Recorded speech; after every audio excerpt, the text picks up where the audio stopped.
Well, good afternoon. Tony Virtue speaking, Virtue and Partners with our regular monthly update, and welcome to a very, very wet Sydney. So expecting storms overnight, and obviously we've seen this come down the coast. So look, our thoughts are with everyone in Brisbane are now coming down, as I mentioned, down the coast, and let's all just stay safe and well.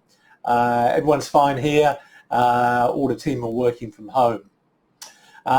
I guess the main news at the moment is the news out of the Russia-Ukraine war, I think is the word to use. I've covered this in some details in my notes, and I'll stick to the economics of this. I was actually over in Moscow when they went into Georgia.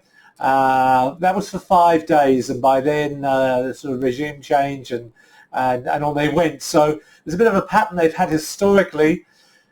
This is very different. This is 14 years on. Putin's now touching 70. There is, obviously a lot of social media coming out. The Ukrainians are a different level of defense, if I can say that.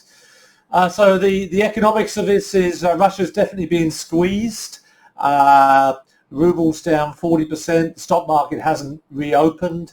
Gazprom, which is by far their largest company, controls obviously the gas, and I had visited there. That is basically now really just trapped.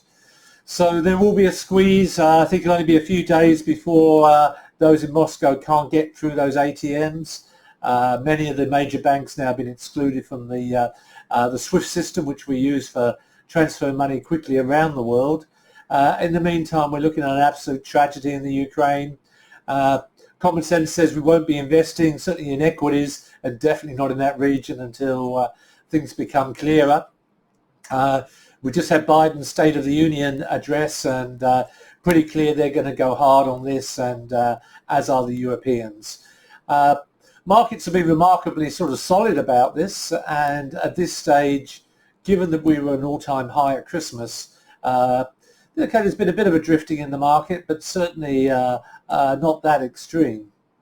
You'd also have to think that it's less likely you'd raise interest rates while something like this is going on. So look, our thoughts and prayers are with the situation over there, and let's hope we get a resolution quickly. Domestically, we had good GDP numbers this morning, 3.4% for the quarter, 4.1% annually, which is about what was expected, but it does show that things are improving. Clearly, we've got people coming back into the country now. That should be good for investment properties in the city. We're seeing rental incomes are going up a bit now. And so, look, I think it's just a case of we're going into the, almost like caretaker mode with a election due at the end of May. So I think it's just a case of heads down, staying focused.